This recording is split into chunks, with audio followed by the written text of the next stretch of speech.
think we're live. What is up, Internet? Welcome to the Thursday Night Talk Show with Warp Charge Gaming. Did we do it? I think we might have done it. I won't know until YouTube tells me that we've done it. Well, assuming that we are live, James, what have you been doing lately with your 40k? This is why we're having technical issues. I mean, without George, everything goes to shit. Or does it? But YouTube's saying we're live. That's what I'm saying, man. We're live, man. Dude, that's amazing. We actually pulled it off. But we do have a giant watermark that's popping up over our face. That's a shame, but you know what? Honestly, there are worse things than a giant watermark. I agree, because we still managed to make it happen. It's a new year, hitting some bumps in the road early on in the year, but we're getting it done. Because we have... I'll explain the problems. We have Game Show, which is a open broadcasting like service. So it allows you to stream to the internet. And it's a paid service, so we have a serial number. And me and George share this serial number on both platforms. But every once in a while, it decides that, hey, I don't want to register for this computer because too many computers have this code. So we end up talking to customer support. Yeah. It always happens when we have to do a live show without George. It only happens then. I was going to say, like, it seems like the lines just to be like, hey, guess what, James? I'm going to make you jump through a whole bunch of hoops real quick. Yeah, basically. But we still make it happen, man. I don't care if this Game Show watermark can be popping up and up and up and up. But hey, Brock, it's a new year, dude. Yeah. I'm excited for this new season of 40k about to begin in February. So, what are you in the 40k world, Chris? Okay, man. Lots of stuff is going on. I've gotten a lot more games since chapter approved. Tyranids are good. Eldar are good. Stuff is good. Stuff is competitive. Stuff is cutthroat. I've gotten in a few games with Connor. I've gotten in one game against the guard player at the local store. That was a very painful game for me that I pulled off an arrow win against. But at the same time,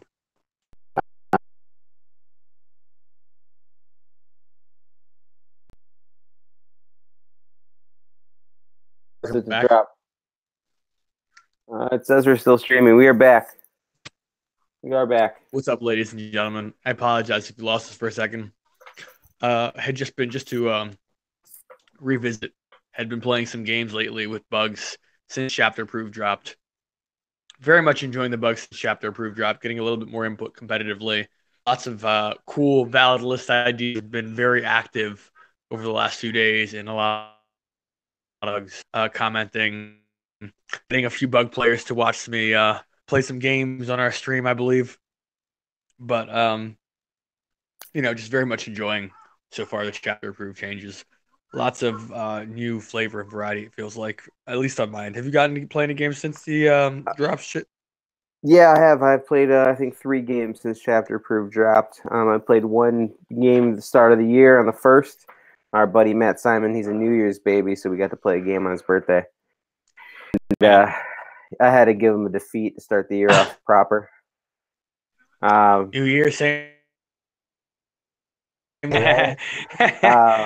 So yeah, I'm not as happy with chapter approved because I'm the sole owner of the only army that took a real hit from chapter approved. When there was plenty of other, I don't know, things that choices of hit. Yeah, exactly. I feel like we were the scapegoat, and everything was put on us cultist players. Everyone was like, burn them on the stake, and they did. Exactly. It's awful. I'll be honest, I kind of felt like that a long time ago with bugs, but hopefully with chapter approved and Vigilus Part 2 mentioning a focus on chaos, you get some love real soon, because I don't really feel like, I don't know. I mean, I wasn't seeing chaos necessarily sweep, you know what I mean? Yeah, no, I don't remember the last time they won a GT, so I feel that there was just a lot of feel badsies. Tension. Yeah. It's like it seems like a lot of the stuff that was like, wrecking at top tables got like a slap on the wrist. Exactly. Like I feel like that the new players are the most vocal, and they're like, "No, Cultists, Alpha Legion, all this hurts us." And I think they gave us some point hikes, so it made it hard to build lists because I just didn't have the points to begin with to adjust, like just to fill the like certain roles that I needed. So even though it's only 1 point a model, when you have at least 80 in your list, I'd say at least 60 because I would do 40 and 2 10-mans at the very least. So I mean that's up 60 points. Yeah, and I mean that's a squad. Yeah, so it's hard just to squeeze that out of me. It's like definitely squeezing water out of a stone. So I've been forced to be more innovative, and instead of actually playing more competitively, I've tried to play what's fun, but kind of keep me into the game. So I have a pretty fun coin list that I talked about last week that I rock a bunch of bloodletters and berserkers and vehicles, and I have a nasty death blossom attack. I don't know if you heard it, but my bloodletters hit on 3s normally, but when they're over 20, they get +1 to hit. And then you add the Skull Taker, gives them another +1 to hit. And then you add a mask, which if she's in the same combat, she can pick a unit, and it gives +1 to hit to whatever's attacking that unit. So I can get +3 to hit. So normally people are thinking of +1 to hits as like to get the hit across. But when I take a Herald, it gives them +1 strength, and I can give them the Crimson Crown Relic. Then on 6s, it does extra attacks. Yup. So now you're actually getting it on like what, 4s? 3s. Yeah. So it's pretty gross when you're hitting on 2s, re-rolling 1s, getting extra attacks on 3s, and the strength 6, neg 3 AP, and then 6s to wound, do 2 damage. Multiplies. Yeah, that's an absurd amount. And at strength 6, I mean, you're gonna shred toughness 7 things. You're not gonna do bad against toughness 8. I mean, you're gonna do the same against toughness 8 as toughness 7, I guess. Yeah, it's really just the toughness 6 and under that becomes so devastating too, because they just can't hold up to it. And things toughness 8, I take over by just sheer volume. Well, and I was gonna say, aren't they kind of like Gene Stealer Rending Claws, where like on rolls of 6 to wound, it's like bonus negative armor piercing value? That's actually Demonettes. Demonettes, okay. Yeah. But I bring them with Berserkers, Berserker unit, and the Rhino. They stay in the backboard, kind of as a back screen, late game coming into the battle. And then I have a Termite that I just the blow up tank quickly sprayed, so that this guy can be ready for some gamage. And what's nice about it is it fits 12, so I can fit the other 10-man unit of Berserkers in there with 2 characters, which come from the CAD. And then 40, or not CAD, talking 7th, come from the battalion. And I have a 40-man cultist unit that starts on the board to kind of keep me alive until all my deep strikes come in. So that's a fun list I'm taking to a tournament on Saturday. I'm pretty excited about running with. I'm going to have a bunch of unpainted bloodletters, though. And the real heat I've been playing with is Possessed. Like, I think I might have found a Death Star for 8th edition. Like a true Death Star. And I've been really excited about it, but there is so many restrictions that I can't quite find the jazz that's needed. Not to dangle a false hope, the new Vigilist thing could give you a little oomph you want. Well, dude, I hope I get some goodness. Oh, Ice Wolf, what's up, brother? What's up, Gordito Spree? Yeah, this funky little setup is we don't have George with us. So Game Show wouldn't allow me to use our activation code because it's activated on too many computers. And since he's not home to deactivate it, we have to use a free version, I guess, even though we paid for the software. So we have this stupid watermark that pops up and down, and probably not the best frame rates per minute, so it might be laggy. So we apologize for putting on a shitty quality talk show tonight, but at least it's something instead of nothing, right? Bear with us, ladies and gentlemen. We appreciate your viewership, the loyal few, et cetera, et cetera. And man, I mean, still getting out the content. That's right, and hopefully we can salvage this in the back end somehow.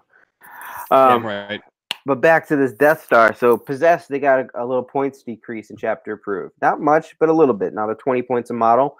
Can go up to a unit of 20, so that's a 400 point unit. It's pretty beefy, pretty hefty of a unit.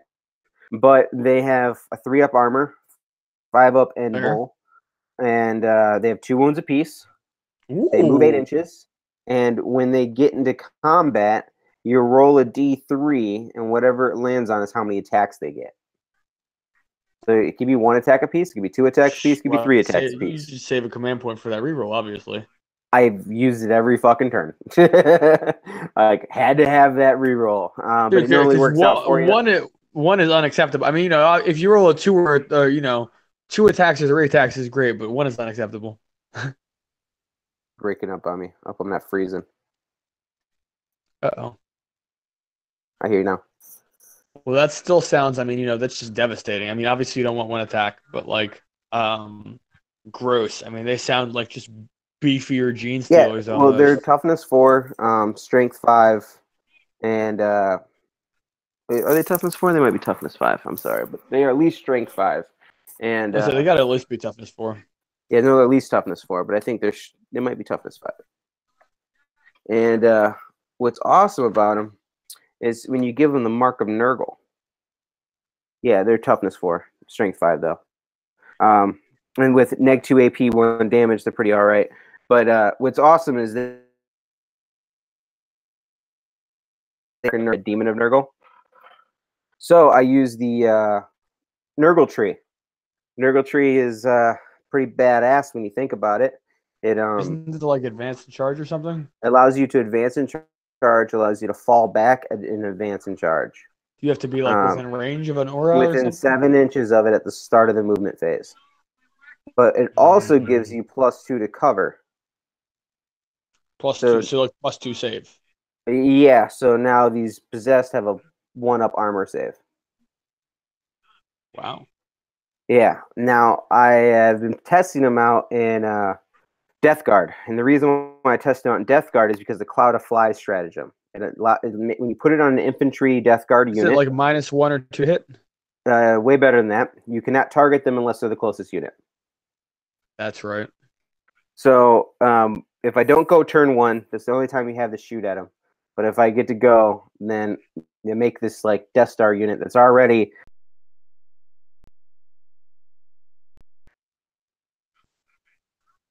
to now untargetable unless you're in combat or the closest unit. So what are you using to screen for them since they move 8? Anything. Cultists, Nurglings, characters, anything. Plague Bearers.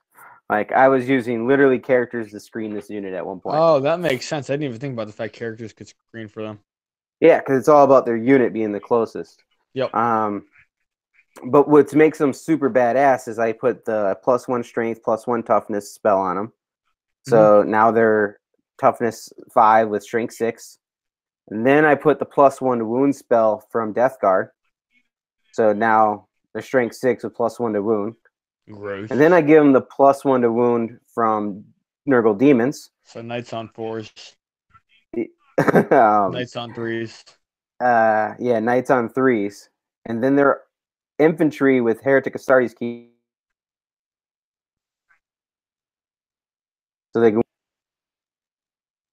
Damn. All right. And this is kind of where it gets crazy. Is their Nurgle Demon detachment? That's all Nurgle Demons. You get the Loci.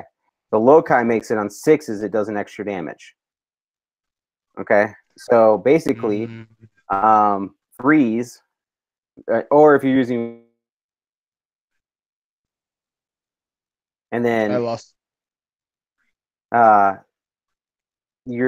What is it? With the Nurgle Demons spell that gives it +1 to wound, any 6s, which are technically 7s, give you double damage. So basically 5s and 6s, you're doing 4 damage, and then 4s, you're doing 2 damage, or 3s, you're doing 2 damage, and 4s, you're doing double damage, depending on which one you're using. But you can basically add 3 +1 to wounds on them, plus give them strength 6. And then I take Epidemus, and because they're Nurgle Demons, as they start killing things, they get better. So they can get up to toughness 7, strength 7, with all the +3 to wound.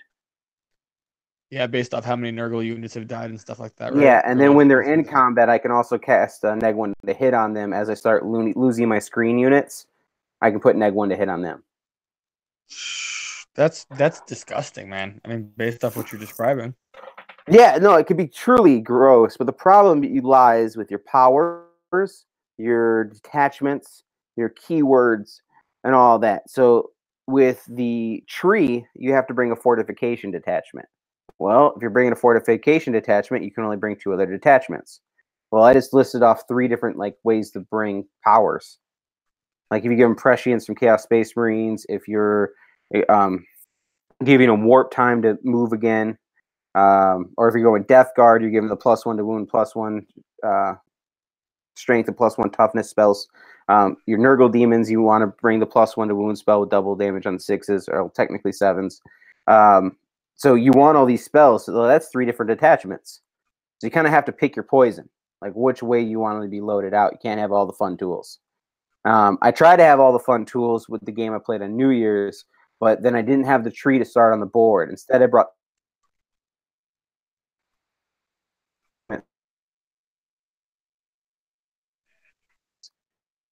without that tree, which I realized is just devastating. Like I lost 5 dudes, like with Matt knowing my strategy, knowing that's the heat of the unit. He dumped everything he could into it with hittable. Yeah. So it's kind of pick your poison situation. And I really feel there's some heat there, just finding the right combination.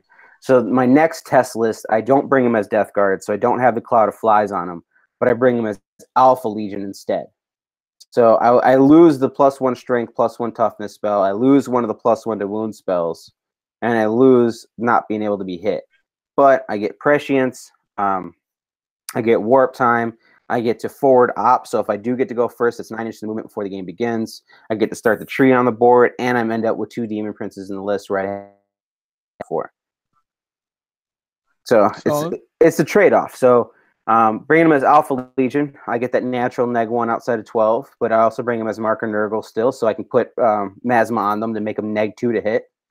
So I mean that's something. Now they're neg 2 with a 1-up armor save within 7 inches of the tree. They still advance and charge, still get the fallback and charge, and they still have Epidemius that boosts them up. I still get the demons +1 wound to spell and the double damage on 7s, and then I can still use vets.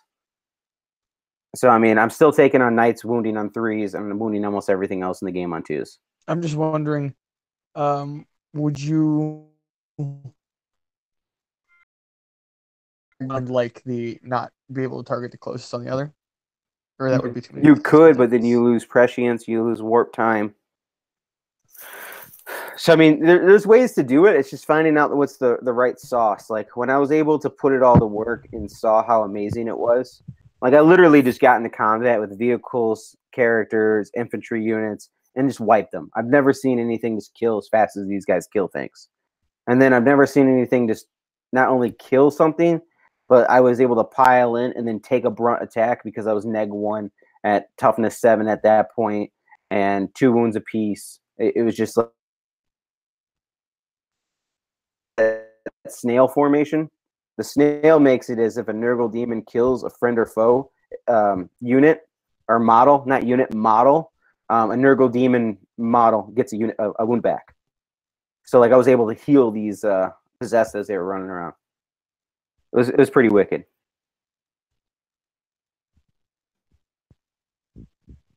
Still with us, Chris? Yeah. So tell us about your NIDs, because I mean that's the tech I've been playing with. Real 8th edition Death Star type shit. So a lot of points changes happened with Tyranids. A lot of cool stuff got better. Tyrannofactors got cheaper. Broodlords got way cheaper. One of the things that took a point hike was a Neurothrope, which was a Psyker people were running as a very cheap HQ that was just survivable and good at casting powers, but not good at much else.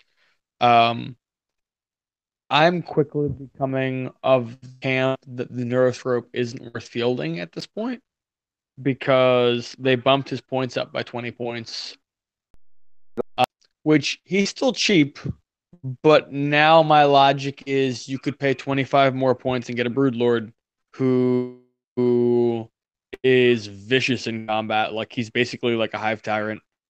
He runs around and hides with the character rule. He can advance and charge. I mean, if you hit him with High Fleet Kraken and give him the advanced stratagem on a roll of a 6 for advancing, rolling 3d6 for your advance, picking the highest, you're moving 20 inches and then getting to assault with this guy. Ooh, that sounds sexy.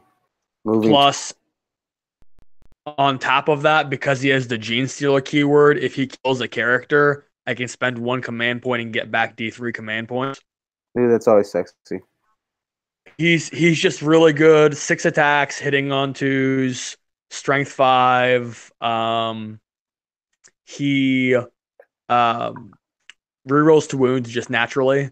His weapon is naturally neg 3, D3 damage. And if he rolls 6s to wound, it's neg 6 instead with flat 3 damage. So, I mean,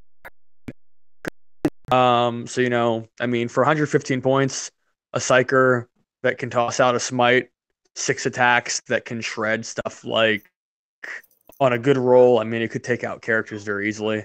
It sounds like a fast-moving Demon Prince. He's, kind of like a fast Demon Prince. I'd say a little bit less utility granted from Array of Psychic powers, but just very cost effective. I mean, he used to be 100. He dropped 45 points, so he used to be 160 points. Now he's 115. Nice. He's getting a lot of play in my list right now. I think he's gross. I mean, I'm going to run 3 all day. I think I have 3 that are painted. And, they go great with, 3 Hive Tyrants. So, like, most of my lists now have, like, 6 or 7 Psychers where I'm tossing out, like, on average, 7 powers that can cause D3 wounds. Like 6 mice plus a D3 wound power. Yeah, that'd be scary against my corn list. Oh, dude, at 18 inches, my list is like at 18 inches, all of my lists are like devastating because Devourers are 18 inches. So like I've got lists where, I have 3 flying Hive Tyrants putting out 24 strength 6 shots each. That are just all right. So like 3 Hive Tyrants is putting out like 72 shots.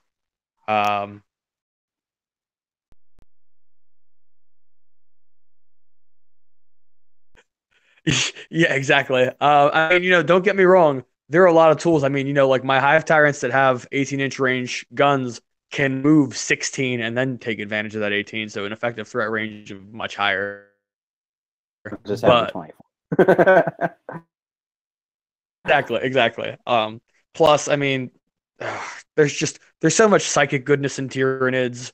Like the good Hive Fleet adaptations are still good. Like the units that were crappy. I mean, I wish a lot of stuff got better that didn't, but at the end of the day, still super stoked on chapter approved. Super excited for the upcoming Warp Charge gaming tournaments. The one on the 2nd, I feel like bugs are gonna do well. Anybody who is listening on the back end or live, if you show up to this event, please come play me. Please whoop the, because I feel that Tyranids are just gross right now, and I need to be put in my place. Well, I feel like I'd dust. I'm interested to play that game, sir. So the only reason why, man, I have some shady tricks list. Shady tricks. Well, dude, the Cloud of Fly is so overpowered and so underutilized. Like, I'm trying to stay away from it because I feel that we give way too many 2-bad fieldsies. Because that's how our game was. Because their whole thing is you can't shoot them unless they're the closest unit. Yeah. So I will put literally anything in front of them, and then they will charge you, and you can't overwatch them. Yeah. So, I mean, I will have a 2-inch charge, and I will put a character 0.5 inches away, and I will charge you. And they can't be overwatched. And they can't be overwatched. And that's gross. That's disgusting. I mean, that's effective, though. Oh, dude, it's so effective. Come on. How many things do you have that can take, I don't know, let's just call it 15 hitting on 2s, wounding on 2s, neg 2 damage? I don't have stuff like that. I'll be honest. Like, period. Like, I mean, not in close combat, certainly. Well, the thing is you're going to get in close combat with these guys because you can't shoot them off the board. And if you manage to get within the screen, you're getting one shot of shooting before they're on your ass. Well, and I will say, like, that is one thing with my army, the way I've been playing, even my shooting, like, most of my lists are like 18 command points, and I'm burning out of command points with shooting mostly by turn 2. Like, I'm just like full, everything that can shoot twice, everything that can get +1 damage on my shooting, take advantage of that every phase, everything that can swing twice. Plus, when my characters die, I can spend 1 command point to have them swing.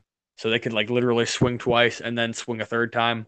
Yeah, I'm so cool with that because you're swinging into Plague Bearers with -2 to hit, 4 up invul, 5 up disgusting. No, I'm not saying that it's going to necessarily, like kill that unit per se, but I mean, like, it's very much like my list is very much like a like just try to brute force it off the board in a lot of cases. Yeah, and I'm interested just kind of like as a damage check to see how much I could do against a list like that. You know what I mean? Well, dude, the damage check is target priority. I'm like, I force your target priority because you don't have options. So yeah. My main screen for that is 30 Plague Bearers. So I cast Miasma on them. So they're -2 to hit because over 20 they get -1 already. And then they're toughness 4. But with Epidemus, if you don't kill them off early and you're trying to get them on the later game, they'll be toughness 5. So the toughness 4 going in with the -2 to hit, 1 wound, but with 2 command points becomes a 4 up and then a 5 up.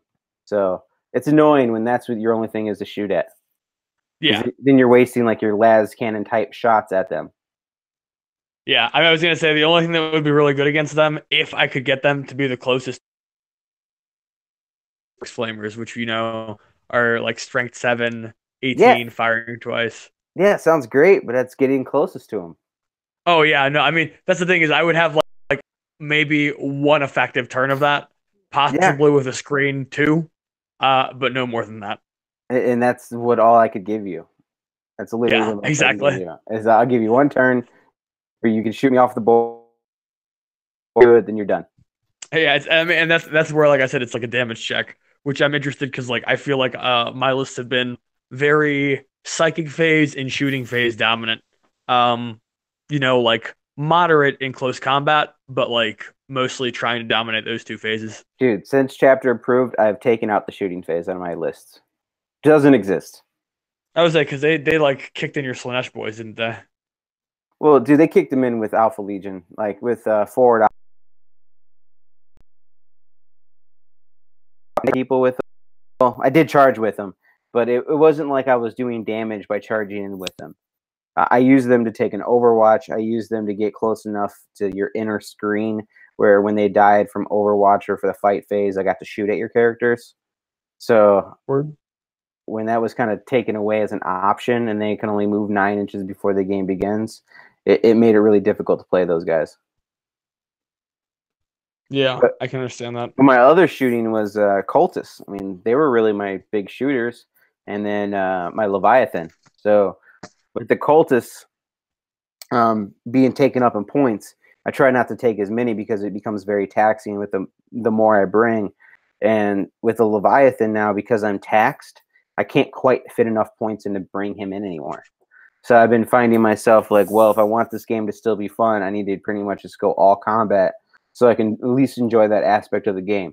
So now when I'm building lists, I'm truly thinking of I need to be able to take a full turn of shooting, if not 2 turns of shooting, before I get into combat. And that's how I've been building my list. So like the things that people kill, I put them in there for you to kill them. Certainly.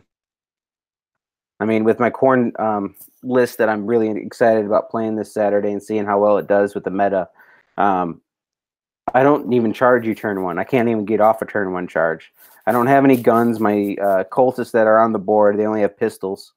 So there's not really a shooting there. I'm not even going to choose to shoot them unless you're the closest unit or I'm tied up in combat where I want to shoot some other shit. So I don't really choose to shoot with them. I have a couple Nurgling units just kind of being screens from that pre-charge from, let's say, orcs that can get 9 within, or can get within 9 on turn 1. At least the Nurglings keep them far enough back where they're not getting into my cultist turn 1, but getting into Nurglings turn 1. Yeah.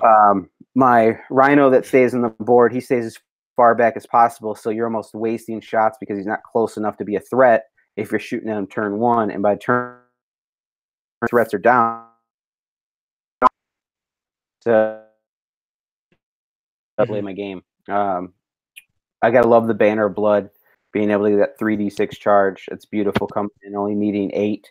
So 3 dice to get 8 is almost a guarantee. And then with the Herald doing the Death Blossom attack, I mean, I truly love that. My problem then becomes the Overwatch. So the way I utilize that is the 2 vehicles. The Termite comes in with the Berserkers, and that charges before anything else. Granted, it's a 9-inch charge, but I bring a Changecaster for Gaze of Fate, so I get a dice to reroll for that charge if I fail it. And then if I'm just so close, I'll use a command point to reroll that one. Because the Berserkers already get to reroll the charge, the Bloodletters already get to reroll the charge. So I really just want the vehicle to get into whatever I'm charging to soak up the Overwatch. And then all my Bloodletters and Berserkers can get in and rain havoc. And if I know that they're screened very well, then I'm only going to drop half of it. Like I might drop 1 unit of Bloodletters and just the Termite to charge into their screens, and then turn 3, bring in the other 2 letters units, and then charge up the Rhino. That makes sense. Yeah, so it's all about those waves, and then I'm forcing target priority again. Like, you don't want to shoot the Rhino in the back because it doesn't do anything in that turn, where the Cultist might be your best bet to shoot at in turn 1, but they're only there to be shot at. So, like, I'm choosing what targets you're going to shoot at. And then when I come in from reserves, I don't care what you're shooting at because I'm already in your face. I mean this to a much lesser extent, but, it's like I mentioned I've been active on like the Tyranid forum, like the Facebook groups lately. Like that's kind of like one thing I keep trying to push as well that I feel like is like vaguely related to what you're saying. I mean, obviously very different because the armories play differently, but like a lot of people bring Gene Stealers, etc. as a high threat kind of Death Star unit, like with threat saturation and whatnot. Like I keep encouraging people like take more units, like literally like 2 units. I almost feel like is not enough. Take 3 units, take 4 units. Like just really go crazy with it because like they don't have as many of the defensive tricks. So like you really like you mentioned like forcing waves. Like you really have to with bugs, even with slingshot tricks, even with being able to get 2 units possibly charging turn 1. What I found in my limited experience with that with the waves is like like easily have 2 units hit hard turn 1.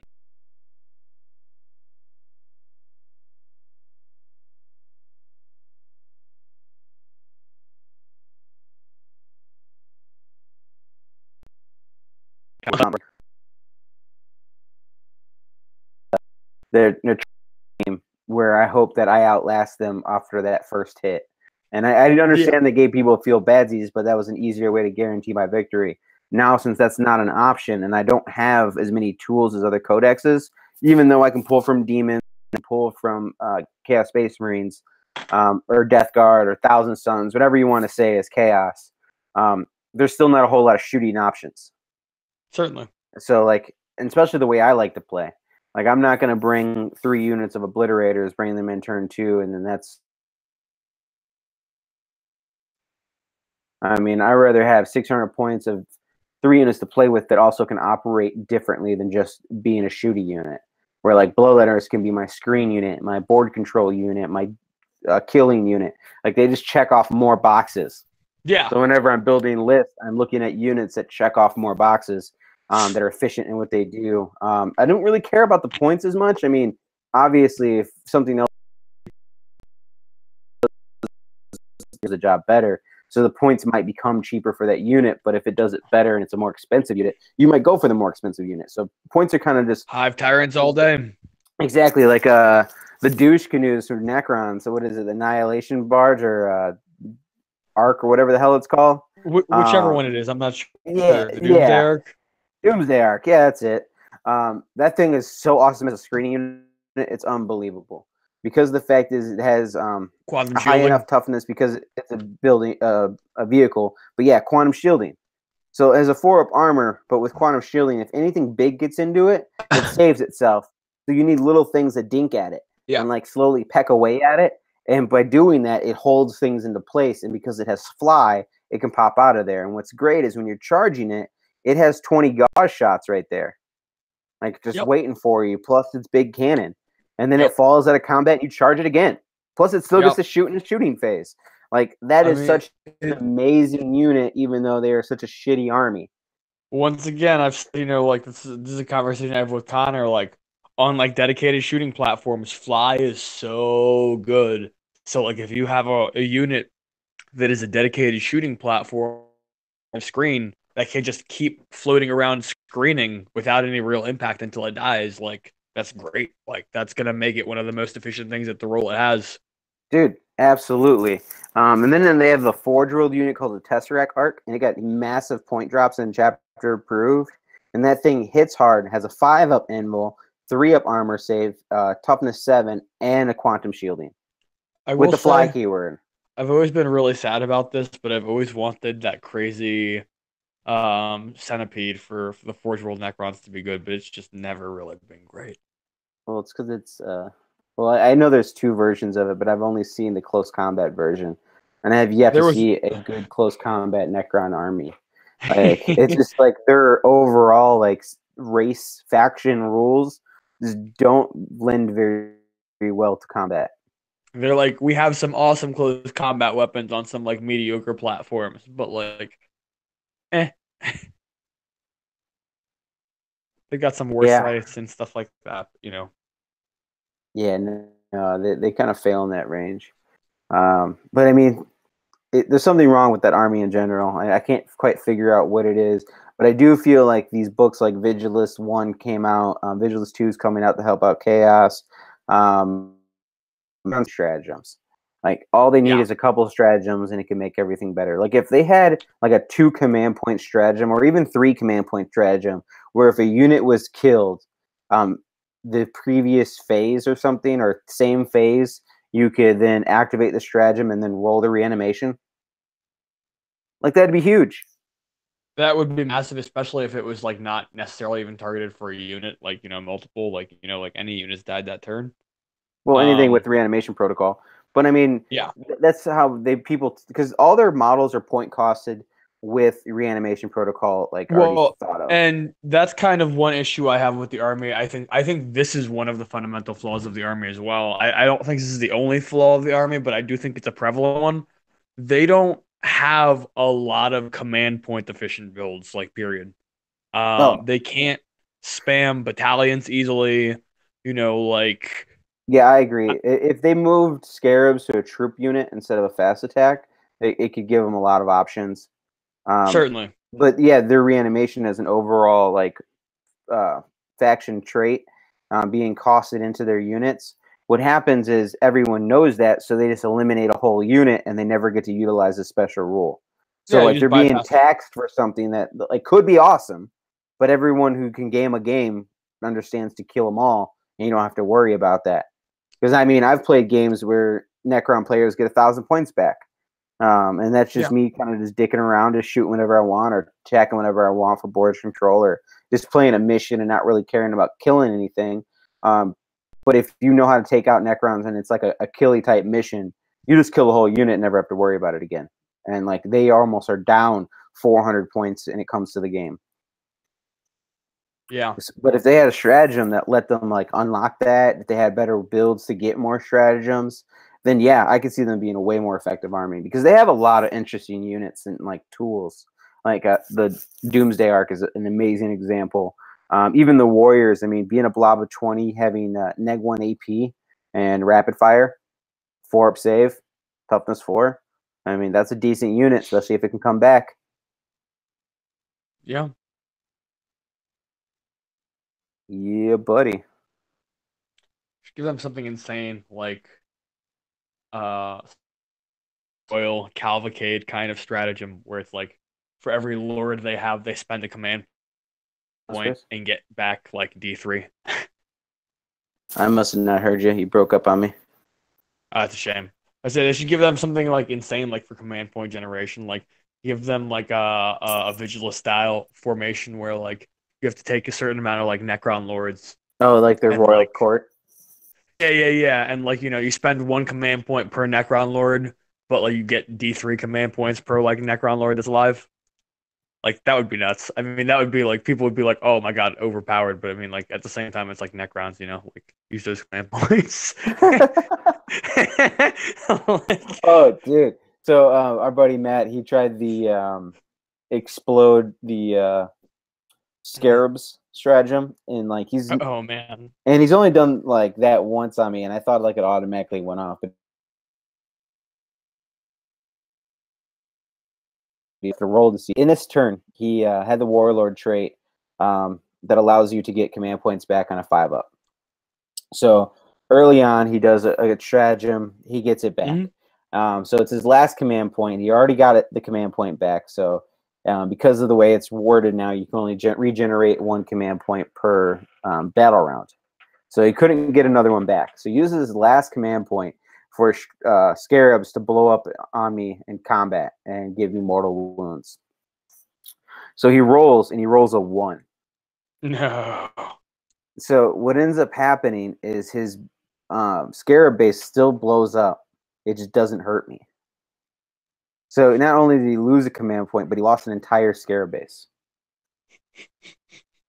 It's like, damn you, Necrons. Are you looking for every reason to fuck over the people that play your faction? Yeah, I mean, that just kind of reminds me of old school instinctive behavior where it's like, oh, my Tyranids are out of synapse range. I guess I'm going to eat my other Tyranids. Yeah, that just reeks of bad mechanics. Yeah, absolutely bad mechanics. And like I felt so bad because I had no demon princes in this list. I mean, I just had sorcerers and just troops. Oh, speaking of relevant games, the last game I streamed against George, I felt, for any of you that watched, that was an unfortunate game. No spoilers, but I will say George's early tactical maneuvers were entirely sabotaged by his dice, and if he stood any chance, we didn't see it. Well, that's the thing is like this game with Matt, like I'm just testing out how the best way to bring the possessed, and I was going to tweak from that point on. So like I came in knowing that the possessed were going to be better, but the overall list was probably going to be worse. And after turn 1, not having the tree on the board, I realized, oh, this is awful. Because how you were saying, I would leave you open for like 1 turn to do some devastating damage. Well, without having the tree on the board, you almost get 2 turns of it. Yeah. So when I realized that, I was like, oh no, this is not the way to do it. Like I'm already going to give you this game, but like let's just play it out so you can play your army. And as the game kept going, dude, I just kept finding myself in better position. And like he just kept rolling like shit. Like he had 2 opportunities to kill my possessed. He managed to only kill 8 in the entire game. I mean, it was bad. My last game against Connor, I killed a ton of racks. His list right now is 40 racks, as well as 10 grotesques.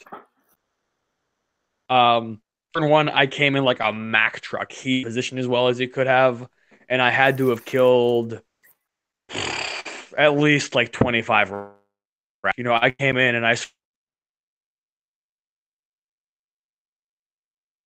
and Ruler was swinging around trying to get at his characters.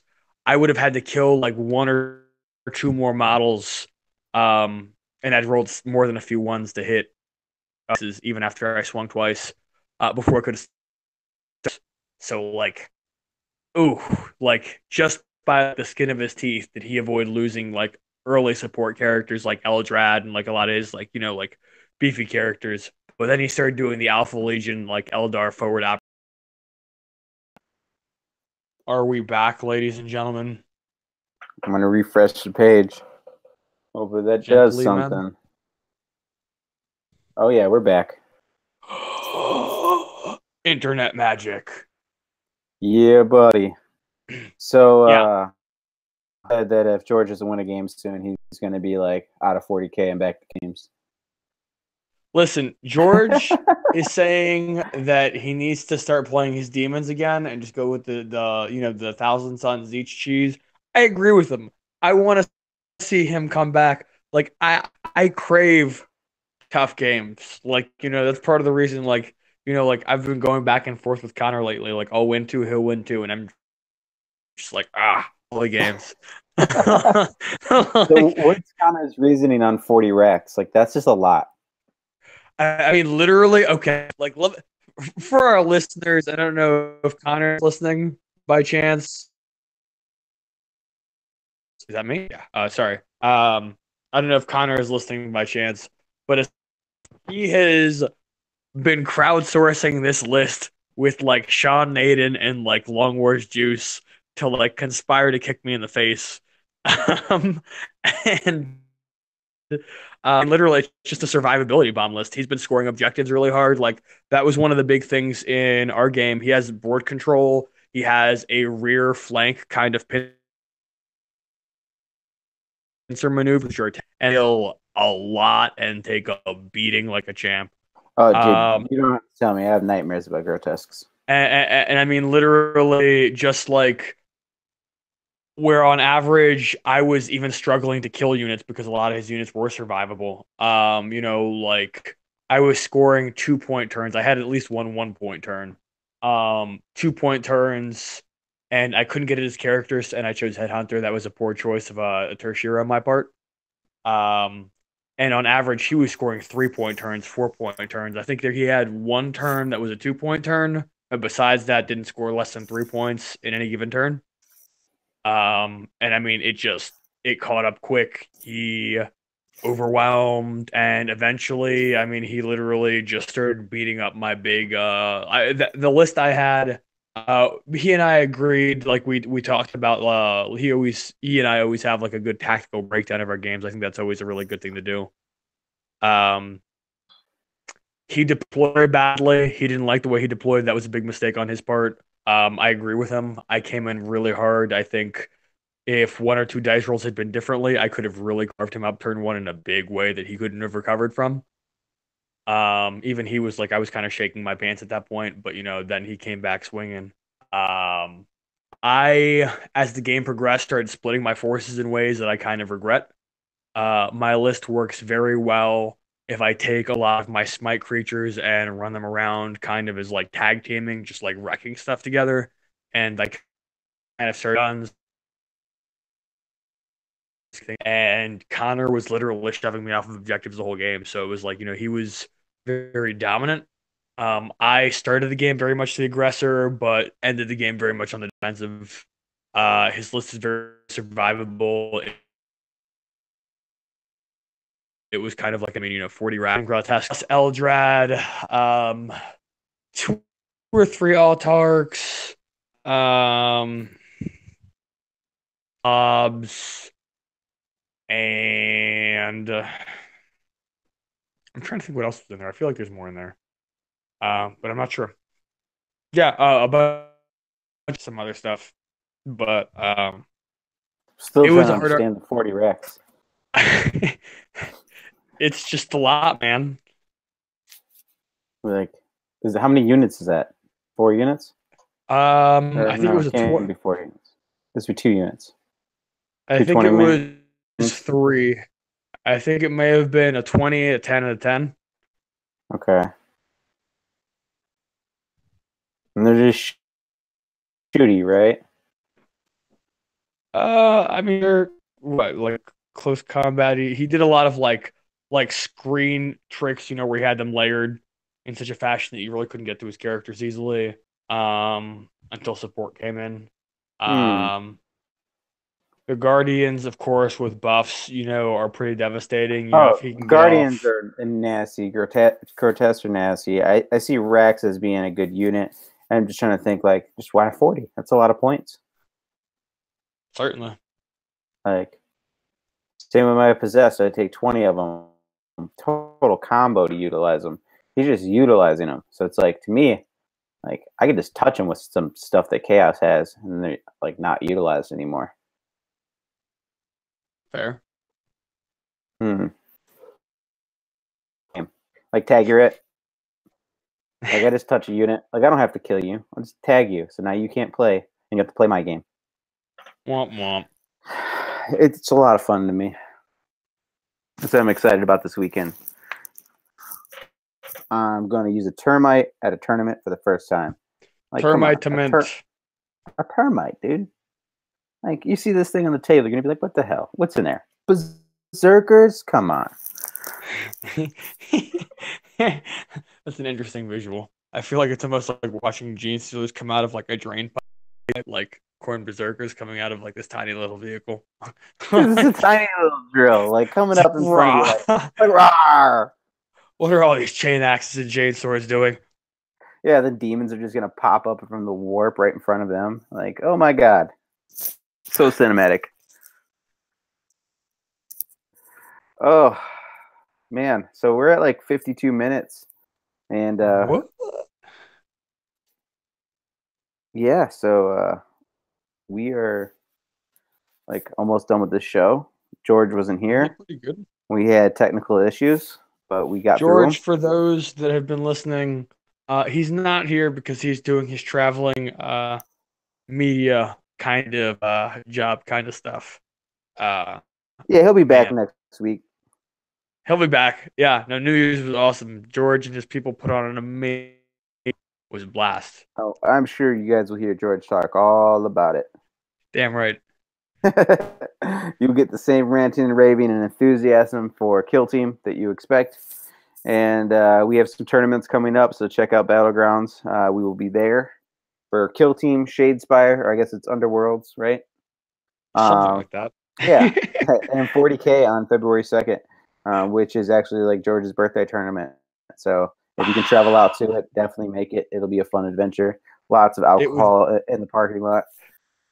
You know, I'm not one to schmooze and ask our viewers for much, but like it's gonna be George's birthday, man. Just come out and play some Warhammer. It'll be awesome. Later, guys. Happy 2019. Adios. Happy New Year. Take fun.